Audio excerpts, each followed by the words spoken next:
Namaku Bayu, usiaku baru 14 tahun. Sudah 3 tahun aku tinggal sendirian sejak ayah dan ibuku meninggal karena kecelakaan truk pengangkut kayu di perbatasan desa. Keluarga kami tidak punya apa-apa, hanya sebuah gubuk reot di pinggir hutan dan kenangan yang tak bisa dibeli oleh harta.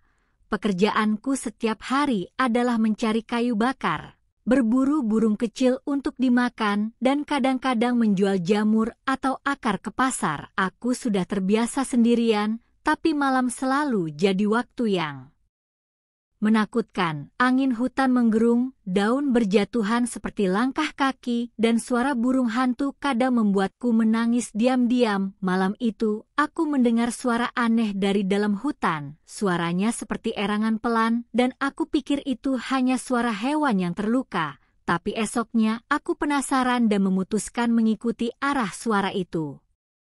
Masuk ke tengah hutan lebih dalam dari biasanya, aku melihat sebuah bangunan kecil dari kayu, tertutup lumut dan hampir tak terlihat dari jalan setapak. Samar-samar, aku mendengar suara batu keras dari dalam pondok itu. Ketika aku mengetuk pintunya, tidak ada jawaban. Aku dorong perlahan dan pintu itu terbuka dengan suara berderit. Aku kaget bukan main. Di dalamnya tergeletak seorang pria tua dengan kursi roda rusak di sampingnya. Wajahnya pucat, tubuhnya kurus kering dan matanya merah menatapku tajam seperti seseorang yang sudah lama tidak melihat manusia lain. Aku ingin kabur, tapi kakinya bergerak pelan seolah ingin minta tolong. Dengan suara serak dia berkata, "Air. Tolong." Aku tak bisa berpaling. Dalam hati aku tahu aku tidak bisa meninggalkan orang tua itu begitu saja. Aku ambil air dari botolku dan perlahan aku beri dia minum. Wajahnya melembut. Mulutnya bergetar seperti ingin bicara banyak, tapi tubuhnya lemah sekali. "Namamu siapa?" tanyaku pelan. "Raditya," gumamnya, nyaris tak terdengar. Dari hari itu, aku mulai sering datang ke pondok itu. Ku hapus debunya, ku bersihkan luka-lukanya, dan ku buatkan bubur dari sisa berasku. Dia tidak banyak bicara, tapi sorot matanya selalu dalam dan menyimpan sesuatu seperti rahasia besar yang belum ingin ia bagi. Siang malam aku rawat dia, seperti aku dulu merawat ayahku yang sakit keras sebelum meninggal. Tapi ada hal aneh tentang Pak Raditya. Pakaian dan jam tangannya sangat mahal, bahkan meskipun sudah kusam. Aku juga menemukan sebuah foto sobek di dalam lacinya.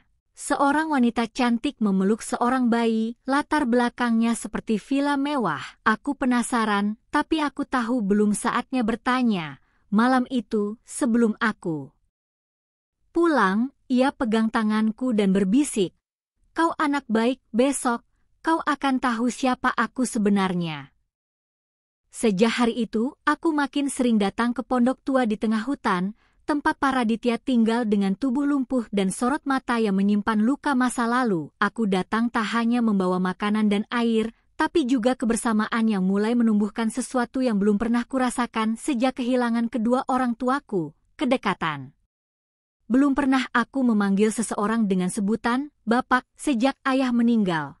Tapi entah kenapa, saat membersihkan luka di tangannya, saat memandikannya dengan air sungai, saat menyuapinya bubur dari tangan kecilku, aku mulai merasa seolah sedang merawat seseorang yang pernah menjadi bagian dari hidupku sendiri. Di suatu siang, ketika aku mengganti kain lusuh di kursi rodanya, aku melihat benda mencurigakan menonjol dari balik lantai kayu.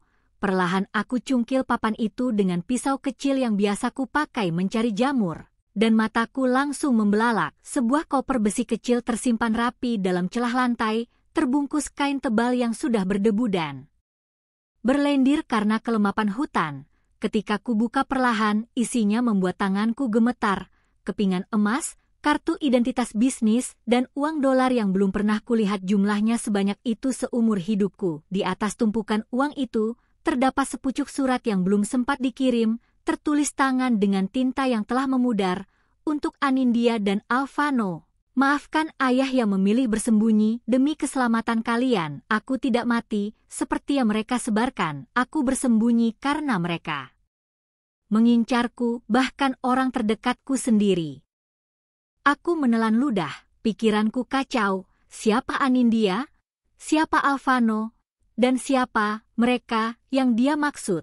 Saat itu juga aku menatap Pak Raditya yang sedang tertidur lemah di tikar. Napasnya berat, matanya bergerak-gerak di balik kelopak, entah mimpi atau mimpi buruk. Tanpa sadar, air mataku jatuh. Aku tak tahu mengapa. Tapi batinku merasa luka Pak Raditya bukan hanya di tubuhnya, tapi jauh lebih dalam dan mungkin tidak bisa sembuh hanya dengan bubur atau perban. Aku memutuskan menyembunyikan koper itu kembali. Karena aku tahu rahasia sebesar ini bukan untuk bocah seperti aku, tapi untuk waktu yang tepat malam harinya, ketika aku akan pulang, ia menggenggam tanganku dan berkata dengan suara pelan, "Bayu, besok, ajak aku ke tepi danau. Aku ingin melihat langit senja terakhir kali sebelum aku pergi." Dadaku sesak, maksudnya pergi kemana? Apakah dia akan meninggalkanku? Atau apakah waktunya sudah dekat? Saat aku berjalan pulang malam itu, angin terasa lebih dingin dari biasanya dan suara hutan seperti mengantar kabar buruk yang belum sepenuhnya bisa kupahami. Pagi itu aku bangun lebih awal dari biasanya. Entah kenapa hatiku gelisah sejak Pak Raditya bilang ingin melihat danau untuk terakhir kalinya. Aku bawa keranjang berisi kain selimut, air minum, bubur hangat dan 2 buah roti basi yang kubeli murah dari warung di ujung desa. Sepanjang jalan menuju pondok, hatiku berdebar seperti akan kehilangan sesuatu yang baru saja kupunya. Ketika tiba di pondok, aku kaget melihat Pak Raditya sudah duduk tegak di kursi rodanya. Entah bagaimana caranya ia bisa naik sendiri. Pandangannya menatap pintu seperti sudah lama menungguku. Aku hampiri pelan dan kulihat matanya sembab seperti habis menangis. Ia hanya berkata, "Terima kasih sudah datang, nak, bantu aku ke danau sebelum hari ini berakhir." Tanpa banyak tanya, aku dorong kursi rodanya menyusuri jalur setapak berbatu yang dipenuhi lumut dan semak liar. Dari balik pepohonan besar yang menjulang langit, akhirnya kami tiba di tepi danau kecil di tengah hutan. Di sana airnya bening dan angin senja berhembus pelan seperti lagu pengantar tidur. Aku duduk di sampingnya, tanpa suara. Hanya membiarkan waktu berjalan seperti biasanya. Tiba-tiba ia berkata lirih, "Bayu, aku belum pernah cerita siapa aku sebenarnya, bukan karena aku tak percaya padamu. Tapi karena aku takut, kalau aku cerita, kau ikut dalam bahaya yang aku tinggalkan." Aku menatapnya diam-diam, ia menggenggam tanganku erat, lebih erat dari biasanya, dan mulailah ia bicara dengan suara parau yang mengguncang hatiku. "Namaku lengkapku Raditya Arman Suryatama, dulu aku pengusaha properti yang punya perusahaan di Jakarta, Surabaya bahkan Singapura. Aku hidup berkecukupan. Memiliki istri yang kucintai dan seorang anak laki-laki bernama Alvano, mungkin seusiamu sekarang. Tapi hidupku hancur dalam semalam. Kakak tiriku sendiri berkhianat. Ia ingin merebut perusahaanku, ia ingin semuanya termasuk keluargaku. Malam itu mobilku dibajak, aku dipukul di kepala dan dibuang ke jurang. Mereka kira aku mati, tapi aku selamat. Meski tak bisa berjalan lagi." Suara Pak Raditya bergetar, matanya menatap jauh seolah kembali ke malam kelam itu. "Sejak itu aku bersembunyi di hutan ini, menyamar sebagai orang tak dikenal, karena jika aku kembali, nyawaku mungkin tak tersisa. Mereka menguasai segalanya, menghapus identitasku dari sistem, bahkan membuat surat kematian palsu. Aku tak tahu kabar istriku, anakku. Mungkin mereka sudah mengira aku mati benar-benar." Dadaku sesak, mataku panas. Ia lalu mengeluarkan foto lusuh dari kantung bajunya, disodorkan ke tanganku. Foto itu sama seperti yang pernah kulihat, wanita muda dengan anak kecil di pelukannya. "Ini Alvano, anakku, wajahnya mungkin mirip kau sedikit. Dan istriku, Anindya, perempuan paling sabar di dunia," katanya pelan. Lalu menatap langit yang mulai memerah oleh senja. "Bayu, kalau aku tak bangun besok, ada sesuatu yang harus kau lakukan. Buka koper di bawah lantai pondok. Ada berkas, uang dan surat pengakuan. Minta bantuan orang yang bisa dipercaya, bawa kebenaran ini kembali ke dunia." Aku tercekat, bahkan napasku serasa berat menahan tangis. "Jangan bilang begitu, Pak. Bapak akan baik-baik saja. Kita akan cari keluargamu." Tapi ia tersenyum pahit. "Waktuku tak lama, nak, tapi aku tak takut lagi, karena Tuhan kirimkan kau untuk jaga aku." Langit kian merah. Angin membawa suara burung terakhir yang terbang pulang. Aku hanya bisa duduk menggenggam tangannya sambil berdoa dalam hati agar malam ini bukan malam perpisahan. Pagi itu saat aku kembali ke pondok, hati kecilku sudah tahu sesuatu tak beres. Aku merasa hampa seperti kehilangan arah, dan ketika ku dorong pintu pondok yang mulai keropos itu, aku temukan Pak Raditya terbaring diam, napasnya sudah tak terdengar, matanya tertutup dengan wajah damai seperti orang yang sudah selesai dengan segala luka duniawi.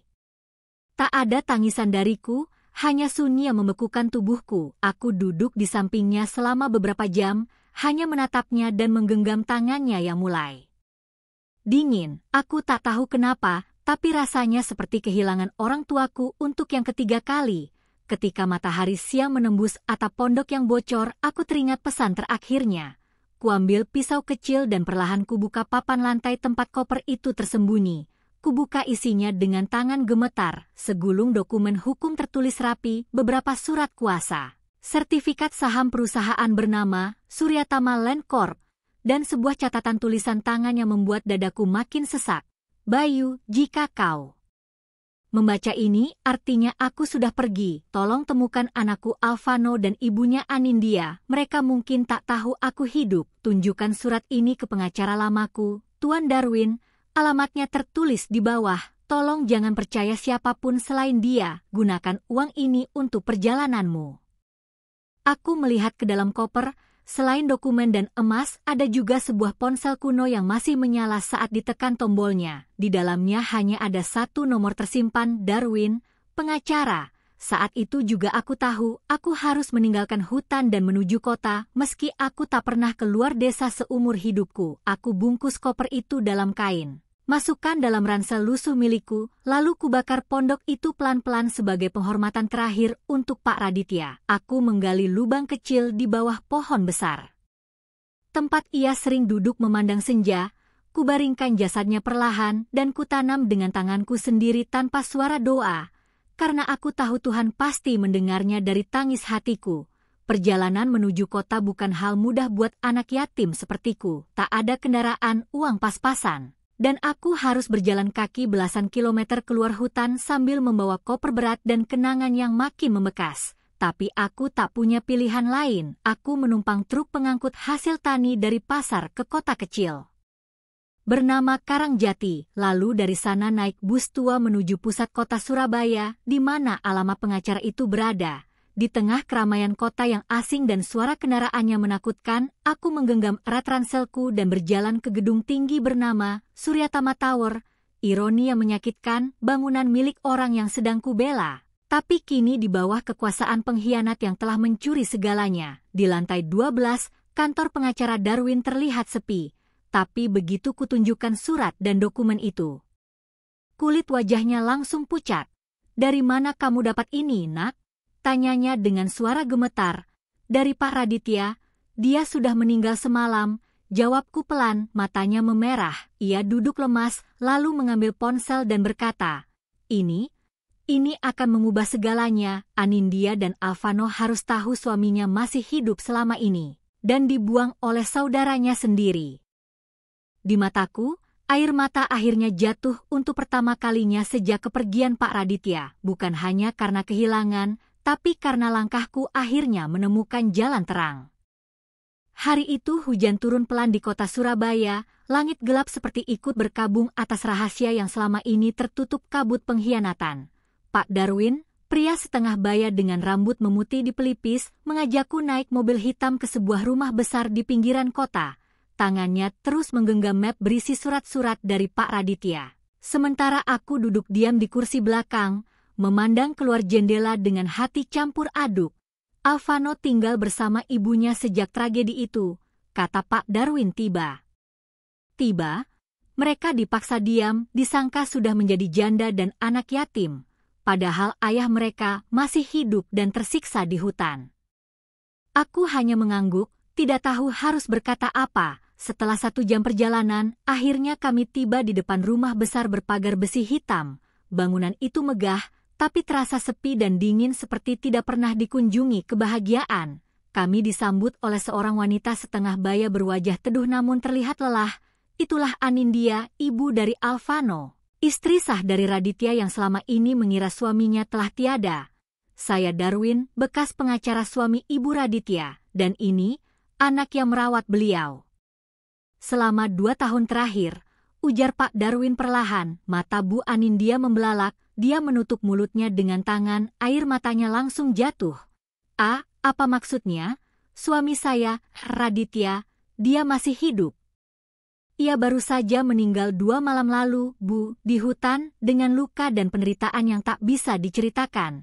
Tapi dia menitipkan pesan dan ingin keadilan ditegakkan, ujar Pak Darwin sambil menyerahkan foto dan surat pengakuan. Mulut Bu Anindya gemetar saat membaca lembar demi lembar, matanya terus menatap fotoku bersama Raditya saat kami duduk di tepi danau. Dia menangis terisak dan akhirnya memelukku seperti aku anaknya sendiri. Dari belakang pintu, muncul seorang anak laki-laki seusiaku, berwajah tenang dan rambut berantakan. Itulah Alvano. Wajahnya langsung berubah ketika mendengar nama ayahnya. Ayahku masih hidup, dan kalian sembunyikan dariku, teriaknya. Tidak, Nak, kami semua juga dibohongi. Kami pikir dia meninggal, itu yang diberitahu oleh Om Haris. Mendengar nama itu, aku teringat kalimat terakhir Pak Raditya tentang kakak tirinya yang mengkhianati. Siapa Om Haris? Tanyaku. Dia pemilik baru perusahaan sekarang, orang yang dulu mengangkat ayahku sebagai direktur dan setelah kejadian itu langsung menggantikan semua, jawab Alvano dengan rahang mengeras. Malam itu kami duduk bersama, menyusun rencana, dan membuka satu persatu fakta dari dokumen rahasia Raditya.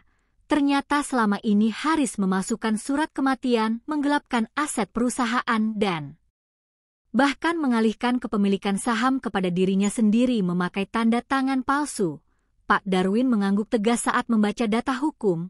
Ini cukup untuk menggugat balik Haris dan mengembalikan hak keluarga Raditya, ujarnya. Malam itu, aku tidur di rumah megah bersama orang-orang yang baru kutemui. Tapi hatiku merasa seperti pulang ke rumah yang selama ini tak kumiliki. Ibu Anindya menyisir rambutku sebelum tidur, dan Alvano menepuk bahuku dengan senyum tipis yang menyimpan luka yang sama. Sebelum tidur, aku memandang langit dari jendela kamar besar itu dan berbisik, Pak Raditya, Bapak tidak sendiri lagi, semua akan tahu kebenaran. Malam itu hujan berhenti, tapi badai yang lebih besar baru akan datang. 1 minggu setelah pertemuan itu, semua berubah dalam hidupku. Aku, bocah yatim piatu dari pinggiran hutan, kini berdiri di lobi Pengadilan Negeri Surabaya bersama pengacara, Pak Darwin, Bu Anindya dan Alvano. Di tangan kami ada koper tua berisi bukti kejahatan yang selama ini tersembunyi dalam diamnya hutan dan luka tubuh Pak Raditya. Di luar gedung wartawan berkerumun, karena kasus ini mencuat jadi berita utama. Judul besar di media berbunyi, Skandal Pewaris Suryatama Land, rahasia keluarga yang nyaris hilang. Di ruang sidang, suasana tegang, sang terdakwa, Haris Suryatama, duduk tenang dengan jas mahalnya, tapi matanya sesekali melirik ke arah kami seperti menyimpan dendam. Dia masih kakak tiri Pak Raditya, orang yang berdarah sama, tapi berhati serigala. Persidangan dimulai, dokumen demi dokumen dibuka, video kesaksian direkam. Suara Pak Raditya yang sempat rekam di ponsel tua didengar di hadapan hakim. Semua terdiam saat suara lemah itu berkata, "Jika aku mati, bukan karena usia, tapi karena pengkhianatan darahku sendiri." Tangis meledak dari bangku belakang. Ibu Anindya menggenggam tanganku erat, sementara Alvano memeluk ibunya dengan mata berkaca-kaca. Pak Darwin menyerahkan bukti legal kepemilikan dan hakim pun akhirnya mengetuk palu. Dengan ini, pengadilan menyatakan Haris Suryatama bersalah karena penipuan, pemalsuan dokumen, dan percobaan pembunuhan. Haris menjerit, "Ini bohong, dia sudah mati, dia seharusnya tak pernah kembali." Tapi suara keadilan lebih keras dari bisikannya. Pengadilan memutuskan semua aset dikembalikan ke keluarga sah Raditya dan nama baiknya dipulihkan dalam catatan hukum. Persidangan usai, tapi hatiku belum sepenuhnya tenang. 1 minggu kemudian, kami menggelar pemakaman resmi untuk Pak Raditya di pemakaman keluarga besar Suryatama. Dia dimakamkan dengan nama yang utuh di tanah yang semestinya menjadi miliknya sejak dulu. Berita itu disiarkan televisi nasional, bahkan beberapa orang datang hanya karena membaca kisah ini di media sosial. Mereka bilang, kami ingin melihat bocah yatim yang menyelamatkan kehormatan miliuner. Tapi aku tak merasa pahlawan. Aku hanya anak kecil yang memilih bertahan dan melakukan yang benar. Saat semua tamu pulang, aku berdiri di depan makam Pak Raditya sambil menaruh daun hutan kering yang dulu sering kami duduk di bawahnya. Bapak, aku udah lakukan semuanya. Maaf aku telat, tapi sekarang dunia tahu siapa Bapak yang sebenarnya. Tiba-tiba suara di belakangku berkata, Bayu. Aku menoleh, itu Alvano, matanya lembut. Kau saudaraku sekarang, kita punya ayah yang sama, bukan darah, tapi cinta dan luka yang dibagi bersama. Ia merangkulku erat. Dari jauh, Bu Anindya mengangguk dan tersenyum, air matanya jatuh perlahan tapi bahagia. Hari-hari setelah itu seperti mimpi bagiku. Kami tinggal bersama di rumah besar, aku melanjutkan sekolah dengan nama belakang, Suryatama. Sebagai bentuk penghormatan terakhir dari keluarga itu, aku tak ingin uang. Hanya ingin menjalani hidup yang pernah dicuri oleh takdir. Tapi kini aku tahu, Tuhan tak pernah meninggalkan anak yatim yang berani menjaga kebaikan, dan di suatu senja aku kembali ke danau kecil tempat segalanya bermula, angin berhembus lembut, dan aku tersenyum. Terima kasih, Bapak, kisah kita sudah selesai, tapi cinta kita akan tinggal selamanya di hati orang-orang yang percaya pada keajaiban hutan dan kekuatan kebenaran.